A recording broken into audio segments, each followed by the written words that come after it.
Now, the start with Rolle's theorem. हम कहते हैं कि कोई भी फंक्शन है जो कि पर्टिकुलर कुछ कंडीशन को सेटिस्फाइड कर रहा है, तो उसके बारे में हम एक जनरल कमेंट हमेशा दे सकते हैं. तो वन ऑफ द थ्योरम इससे रोल्स थ्योरम. सपोज कि इफ कहा गया कि the condition one is the any function f of x is a continuous in the interval a to b is a x belonging to a से लेकर b में ये जो फंक्शन है वो क्या है, कंटिन्यूअस है. At least is the second is satisfied f of x is simply the differentiable in the interval x is belonging to the a to b, मतलब a से b के बीच में वो फंक्शन डिफरेंशिएबल हो. द थर्ड अगर अपन कहते हैं is simply f of a is equate with f of b अगर है. कोई भी फंक्शन अगर इन तीन कंडीशन को क्या कर रहा है, if any function fx, if any function fx satisfy the following three condition,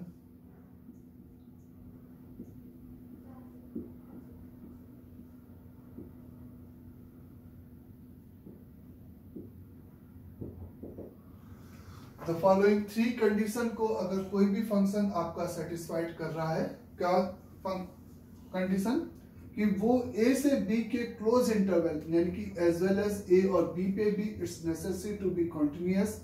and point पे कंटिन्यूअस होने का मतलब पॉइंट वैल्यू और राइट हैंड लिमिट, b पे कंटिन्यूअस होने का मतलब point value and left hand limit, और इंटरमीडिएट पॉइंट पे कंटिन्यूअस होने का मतलब point value, right hand limit and left hand limit तीनों आपस में क्या होनी चाहिए, equal and finite.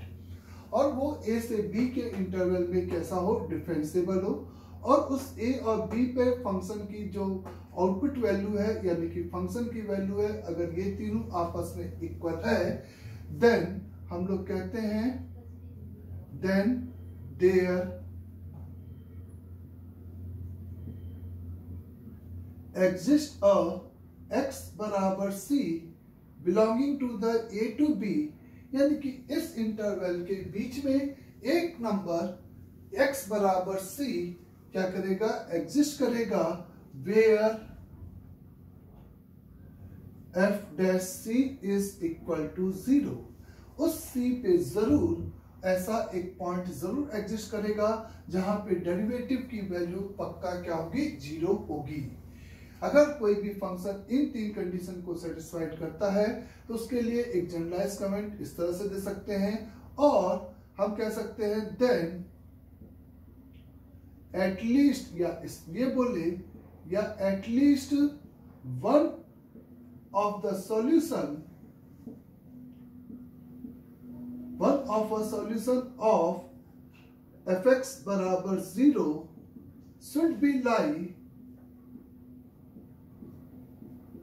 should be lie in the interval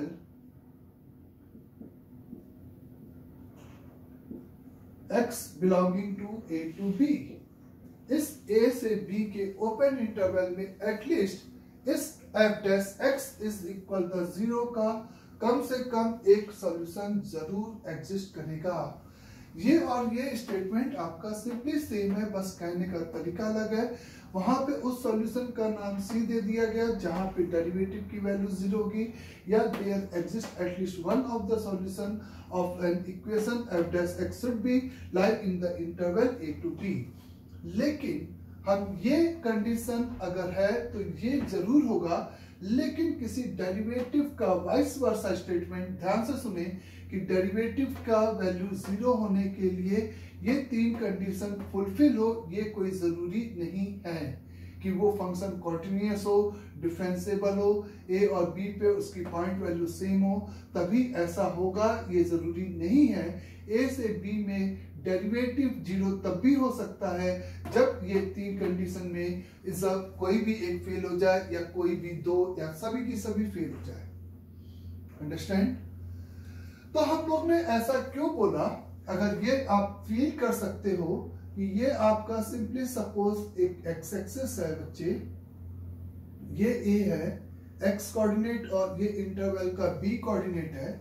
जैसा कि ए पर और बी पे अगर आपकी पॉइंट वैल्यू इक्वल है, यानी कि उस ग्राफ का स्टार्टिंग और एंड पॉइंट की हाइट सेम है, और इस इंटरवल के बीच में चूंकि ग्राफ आपका कॉन्टिन्यूअस है तो अगर और स्मूथ भी है, तो इस सेम पॉइंट से इस सेम पॉइंट में आप कैसे भी जाओ, एटलीस्ट एक बार तो आपको टर्न जरूर करना पड़ेगा।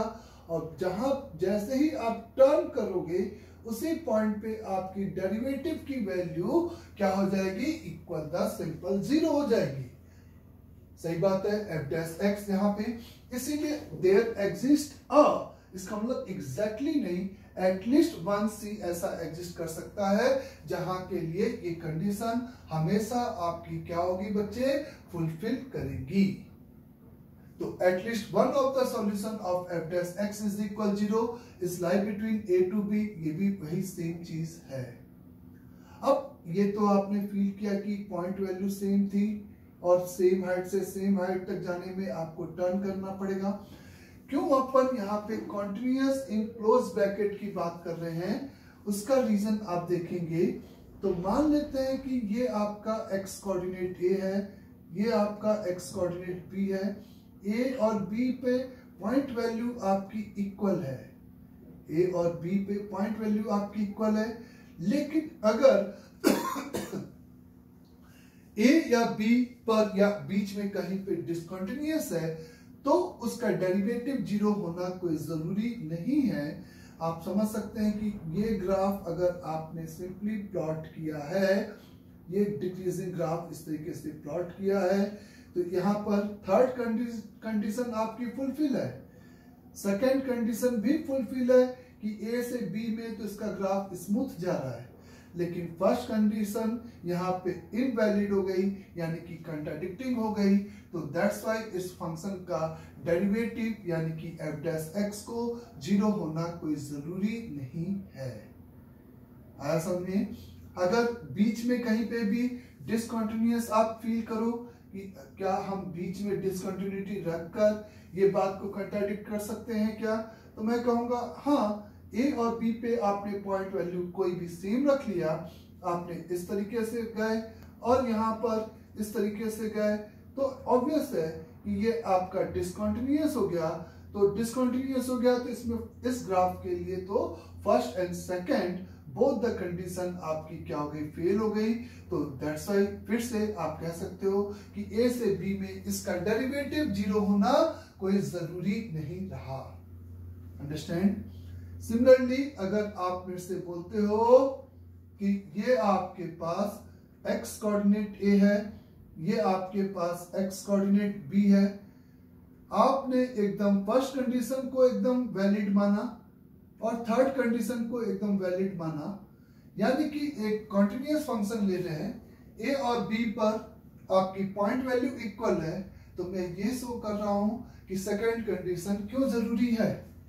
तो अगर आप ऐसे जान ले जाते तो इस इंटरवल में कहीं पर भी ये स्टेटमेंट ट्रू हो ये जरूरी नहीं है, क्योंकि तुमने ए से बी में फंक्शन को इस बार नॉन डिफरेंशिएबल कंसीडर कर लिया है। अगर तुमने यहाँ पर ए और बी पे इस पॉइंट वैल्यू अलग अलग ले ले, इस सेम हाइट पे ना लें, तो आप कह सकते हो कि ये स्टेटमेंट वैलिड हो, ये कोई जरूरी नहीं है। ये ग्राफ आपका फर्स्ट और सेकंड कंडीशन को जस्टिफाई कर रहा है, थर्ड कंडीशन को यहाँ पे कंट्राडिक्ट कर रहा है। तो आप इस ग्राफ के लिए बोल सकते हो कि ये एफ डैश एक्स को 0 होना कोई जरूरी नहीं है। फिर जैसा कि मैंने कहा कि किसी फंक्शन का डेरिवेटिव एक इंटरवल में 0 होने के लिए ये तीन कंडीशन आपकी हो, ये कोई जरूरी नहीं है।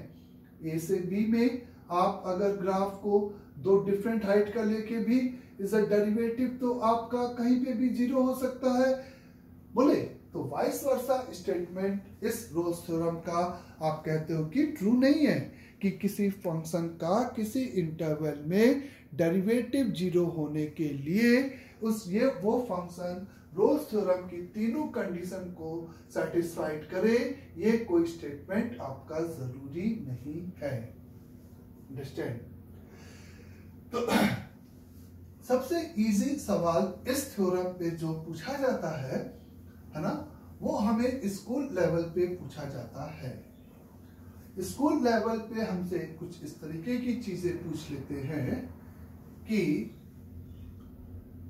प्रूव दैट कि कोई फंक्शन इस fx अपन को एक फंक्शन गिवन होता है एक सिंपल इंटरवल के साथ और कहता है कि प्रूव दैट कि ये फंक्शन पे roles theorem is applicable. Roles theorem is applicable ये जस्टिफाई करने का मतलब हम ये तीन कंडीशन यहाँ पर उस केस में क्या करते हैं, शो करते हैं कि ये तीनों कंडीशन अगर कोई गिवन फंक्शन आपका जस्टिफाई कर रहा है तब हम कहते हैं कि उस फंक्शन के लिए रोल्स थ्योरम एप्लीकेबल है। जब कोई फंक्शन इन तीन कंडीशन को क्या करता है, सेटिस्फाइड करता है, तब हम कहते हैं कि उस फंक्शन में उस इंटरवल पे रोल्स थ्योरम एप्लीकेबल है, यानी कि उस इंटरवल के बीच में कोई ना कोई ऐसा पॉइंट जरूर सी मिलेगा जहां पे रोल्स थ्योरम आपका एप्लीकेबल होगा। ये कहने का मतलब वहां पे डेरिवेटिव की वैल्यू पक्का आपकी कितनी होगी, 0 के बराबर होगी। तो वो पॉइंट जहां पे रोल्स थ्योरम एप्लीकेबल है वो पॉइंट जहां पे रोल्स थ्योरम एप्लीकेबल है वो पॉइंट आपका C कहलाता है, जहां पे f डैश C आपका क्या है, 0। लेकिन ये तभी हम अप्लाई करते हैं जब कोई फंक्शन इन तीन कंडीशन को वहां पे क्या करता है, सिंपली सेटिस्फाइड करता है। अंडरस्टैंड सभी को यहां तक? जैसे कि अगर आपको मैंने दे रखा है सिंपली एक function x into X minus का 2 इंटू एक्स माइनस का 3 where x is belonging to the simple interval 0 से लेकर 2। इस 0 से 2 के इस इंटरवल में क्या ये फंक्शन रोल्स थ्योरम की इस फंक्शन पे रोल्स थ्योरम एप्लीकेबल है या नहीं है, ये पता करने के लिए आप ये जस्टिफाई करते हो कि ये तीन कंडीशन एप्लीकेबल है या नहीं है। तो आप बोलते हो स्कूल लेवल पे कि whether the Rolle's theorem is applicable और नॉट। ऐसे क्वेश्चंस में हम कहते हैं द फर्स्ट कंडीशन के लिए the given function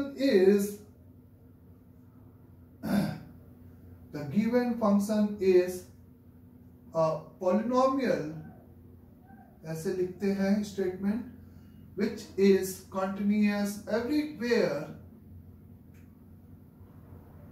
which is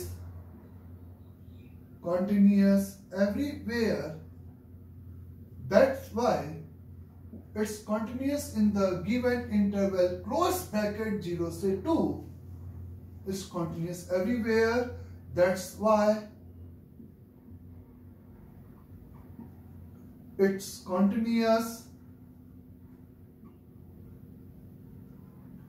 in close interval 0 से लेकर 2। तो ये आप कहते हो the first condition is simply true. फिर यही सेम स्टेटमेंट आप सेकंड कंडीशन के लिए बोलते हो कि a polynomial as we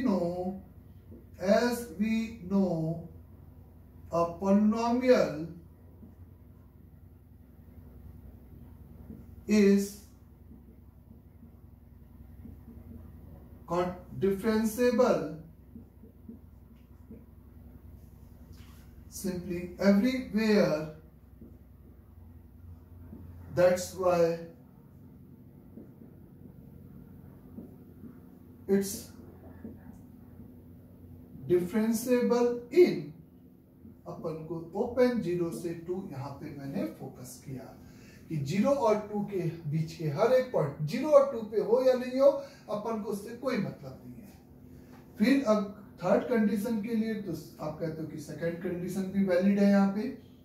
फिर आप उस इंटरवल के एंड पॉइंट पे इस फंक्शन की वैल्यू निकालते हो, तो f ऑफ 0 निकालते हो तो 0, एंड इंडिपेंडेंटली आप f ऑफ 2 निकालते हो तो वो भी 0, तो आप कहते हो f of 0 is equal f of 2 है।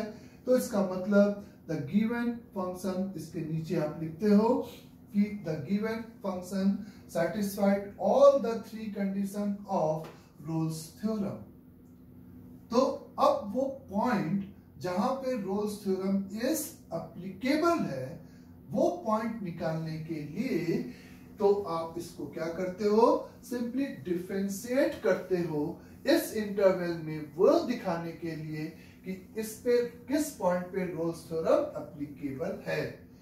अब ये जब तीन कंडीशन आप दिखा देते हो तो लिखते हो कि the given function satisfied all three condition of the Rolle's theorem, that's why the given function पे Rolle's theorem is applicable। फिर वो पॉइंट जहां पे रोल्स थ्योरम एप्लीकेबल है, यानी कि हम ऐसा शो करते हैं कि वो 0 और 2 के बीच में वो सारे पॉइंट, एक से ज्यादा भी हो सकते हैं, वो सारे के सारे पॉइंट जहां पे डेरिवेटिव की वैल्यू क्या है, 0 है। तो जब आप इसको डिफरेंशिएट करने के लिए पहले इसको आप मल्टीप्लाई कर रहे हो, तो सिंपल ये आपका एक्स क्यूब माइनस का 5x स्क्वायर प्लस का 6x, यही फंक्शन आपको गिवन है। आप f डैश x निकाले इसके लिए, गिवन फंक्शन का 3x स्क्वायर माइनस का 10x प्लस का 6, इसको इक्वेट विथ जब आपने 0 किया, जब आपने इसको इक्वेट विथ 0 किया तो x is equal 10 plus minus 100 minus आपके पास कितना आ गया बच्चे, 6 3 18, 18 और 4 92 है ना, 18 एंड 4 सिंपल 92 डिवाइडेड बाय 6, तो x is equal the 10 plus minus का 8 यानी कि 2√2 डिवाइडेड बाय 6, तो x is equal 5 plus minus का √2 डिवाइडेड बाय 3। तो वो खाली पॉइंट आप एप्लीकेबिलिटी के नाम पे लोगे जो कि 0 और 2 के बीच में है। तो जब आप यहाँ पे प्लस साइन लोगे तो 5 प्लस √2 आपका 6 पॉइंट समथिंग हो गया, और उसको 3 से डिवाइड करोगे तो 2 पॉइंट जो कि इस इंटरवल में नहीं लाई करेगा। 5 माइनस √2 अपॉन 3 जरूर इस इंटरवल में लाई करेगा, तो आप कहोगे is x is equal to is 5 minus का √2 divided by 3 is a point where is simply the Rolle's theorem is applicable। तो दो पार्ट स्कूल में हमेशा एक क्वेश्चन पूछा जाता है कि क्या गिवन फंक्शन पे रोल्स थ्योरम एप्लीकेबल है या नहीं है, तो हमें इस तरह से कमेंट करना होता है, और साथ में वो पॉइंट जहां पे रोल्स थ्योरम एप्लीकेबल है उसके लिए उस फंक्शन को डेरिवेटिव, अगर ये तीन कंडीशन वैलिड है तब हम उसको डिफरेंशिएट करके उसको इक्वेट विथ 0 के साथ सॉल्व करते हैं, तो वो x दिखाते हैं उस पूछे गए इंटरवल में ही आंसर। इसमें 2 पे डेरिवेटिव 0 है, लेकिन एक इस इंटरवल में अगर दोनों के दोनों पॉइंट होते तो हम पक्का यहाँ पर ऐसा कंसीडर करते, यानी कि सेम फंक्शन के लिए अगर एग्जामिनर 0 से 3 इंटरवल दे रखा है तो इसका मतलब f ऑफ 3 भी आपका 0 आएगा बच्चे यहाँ पे, तो आपके पास दोनों पॉइंट हो जाते where the Rolle's theorem is applicable. तो एक से ज्यादा पॉइंट भी हो सकते हैं जहां पे फंक्शन का डेरिवेटिव क्या हो जाए, 0 हो जाए। तो ये एक पार्ट होता है जो कि हमें स्कूल के लिए, और स्कूल के लिए हमें केवल और केवल किसकी जरूरत है, इस ये स्टेटमेंट लिखने की, और इसके लिए हम एनसीईआरटी में इस चैप्टर के पोर्शन को जरूर देखेंगे जिसमें लिखने का तरीका और बेटर तरीके से आपको लिखा होगा। एग्जाम्पल पढ़ोगे तो समझ में आ जाएगा। थीम यही है कि आपको सिंपली क्या प्रूफ करना है कि is a continuous in the given interval के क्लोज इंटरवल ए से बी में, differentiable in open A to B में, और एफ ऑफ ए बराबर एफ ऑफ बी, ये जस्टिफाई करना है। तब आप बोलोगे कि उस फंक्शन के लिए रोल्स थ्योरम आपका सिंपली क्या है, एप्लीकेबल है। ओके नाउ ये तो स्कूल की बात हुई।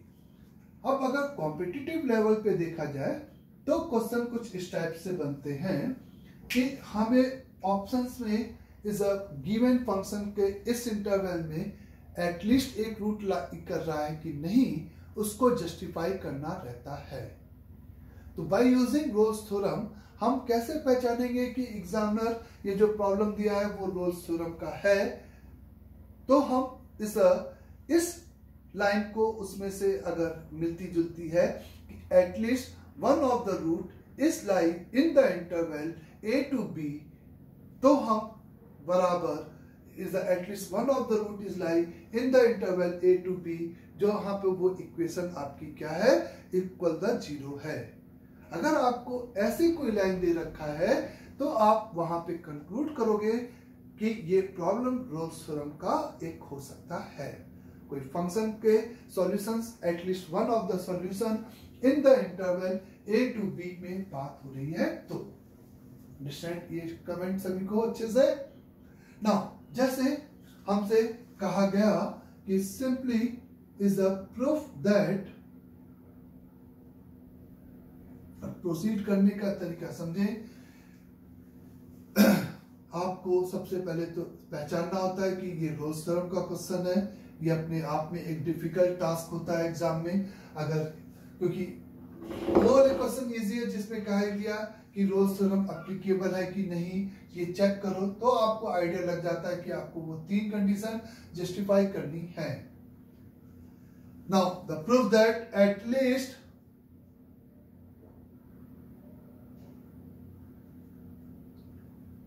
one of the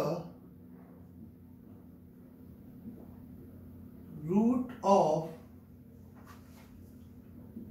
ax square plus bx plus c is equal to 0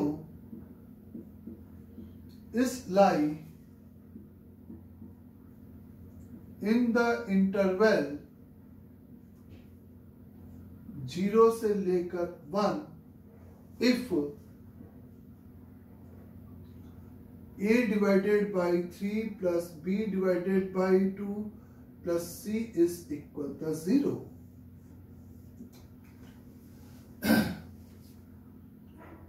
At least one of the root of the given equation lie in the interval this 0 से 1. हमें ये proof करने की यहाँ पे जरूरत है। ये इंटरवल इस 0 और 1 भी नहीं होगा, रूट कभी इस कम से कम 0 और 1 के बीच में ही लाई करेगा, सबसे छोटा इंटरवल की बात किया जाए। जबकि उस इक्वेशन के जो कोफिशिएंट है उनके बीच में हमें एक यहाँ पर कंडीशन दे रखी है कि a divided by 3 plus b divided by 2 plus c बराबर 0। तो इस टाइप के क्वेश्चंस के लिए रोल्स थ्योरम कैसे अप्लाई करेंगे समझिए।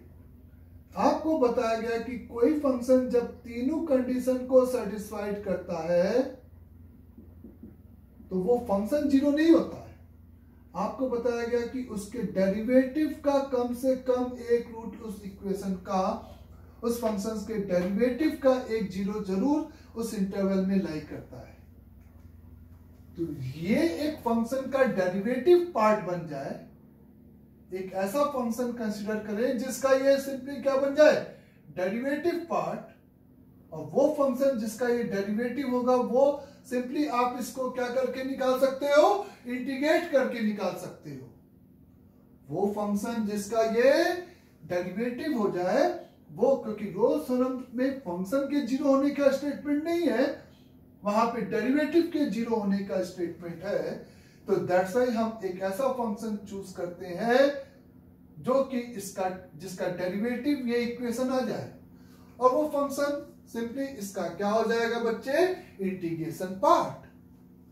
यानी कि हम लोग लेट एज्यूम स्टार्टिंग कुछ ऐसे करते हैं, लेट एज्यूम कि f of x is equate with, इसको इंटीग्रेट किया तो ax³ डिवाइडेड बाई 3 प्लस सभी टर्म्स को एक तरफ लाकर, क्योंकि डेरिवेटिव के इक्वल 0 होने की यहाँ पे कंडीशन होती है। f of x is equate with bx² upon 2 plus cx plus एक आर्बिट्री कांस्टेंट d कंसीडर कर लिया। आई मेरी बात समझे? तो f of x is equal to ax³ upon 3 plus bx² upon 2 plus cx plus d बराबर 0। तो अगर ये फंक्शन रोल्स थ्योरम की इस इंटरवल में, किस इंटरवल में, 0 से 1 के इंटरवल में तीनों कंडीशन को सेटिस्फाइड करेगा, तो इसका डेरिवेटिव पक्का इस इंटरवल में एक बार 0 होगा, यानी कि इस क्वाड्रेटिक का पक्का एक रूट इस इंटरवल में होगा। और फिर से आप कैसे फील करोगे कि ये एक पॉलिनोमियल है, तो the first condition is true, continuous in the interval this वाली। द डिफरेंशिएबल चूंकि एवरीवेयर होता है, तो ओपन इंटरवल 0 से 1 में भी पक्का डिफरेंशिएबल होगा ही होगा। अगर यहां पर f of 0 देखें और f of 1 अगर आपस में बराबर आ जाएगा, तो हम पक्का बोल सकते हैं कि इस इक्वेशन का एक रूट, एटलीस्ट वन रूट इस इंटरवल में जरूर होगा। f of 0 निकालोगे तो कितना आएगा, d आएगा। f over 1 कैलकुलेट करोगे तो a divided by 3 plus b divided by 2 plus c plus d आएगा। एग्जामिनर ने कोफिशिएंट कुछ इस तरीके से दे रखा है, जिसके लिए ये पोर्शन आपका सिंपली 0 है, तो यानी कि ये भी आपका d हो गया। Now the third condition is f over 0 is equate with f of 1 हो गया। इसका मतलब थर्ड कंडीशन भी इज अ ट्रू हो गई उस रोल्स थ्योरम की, यानी कि इसका डेरिवेटिव बिना 0 हुए ये कभी नहीं होगा। इसका कहने का मतलब हैज प्रूव्ड कि the given function satisfied all the three conditions of Rolle's theorem, that's why f dash x should be 0 in the given interval। तो इसको जब डिफरेंशिएट करोगे तो यही इक्वेशन मिलेगी जो कि पक्का 0 होगी इस गिवन इंटरवल में। तो ये स्टेटमेंट आपको ऑप्शंस में वेदर ट्रू एंड फॉल्स में पूछा जा सकता है इस तरीके से। लेकिन अगर ये तीन कंडीशन आपकी ट्रू नहीं है, तो हम ये नहीं कहेंगे कि रोल्स थ्योरम एप्लीकेबल नहीं है, तो इसका डेरिवेटिव इस इंटरवल में 0 नहीं हो सकता। तो उस बात को फिर प्रूफ करने का कोई और तरीका हो सकता है, फिर वो रोल्स थ्योरम की हेल्प से ये स्टेटमेंट प्रूफ नहीं किया जा सकता है। अगर कोई प्रॉब्लम रोल्स थ्योरम का होता है, तो वो रोल्स थ्योरम से बहुत इजीली आपका इसे जस्टिफाई हो जाता है। अदरवाइज आप उस प्रॉब्लम को किसी और मेथड से करने जाओगे तो आपको बहुत दिक्कत होगी। अंडरस्टैंड सभी को? जैसे अगर मैंने आपसे कहा proof that at least one of the root of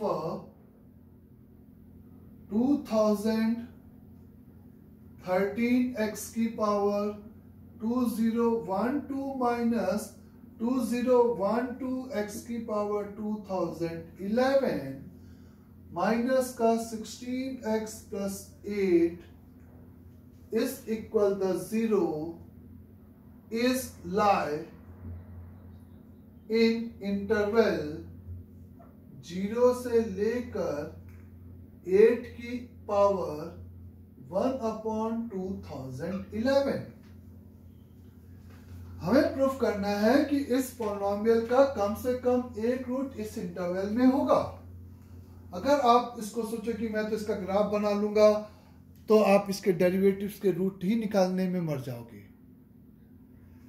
तो आप जिस पॉलिनोमियल या जिस भी इक्वेशंस के हमें at least one of the root एक गिवन इंटरवल में शो करना है, उसको सबसे पहले क्या करके फंक्शन कंसीडर करना है, सारे टर्म एक तरफ लाकर जो कि ओरिजिनल यहाँ पे है, उसमें हमें उसको इंटीग्रेट करके एक फंक्शन एज्यूम करना है।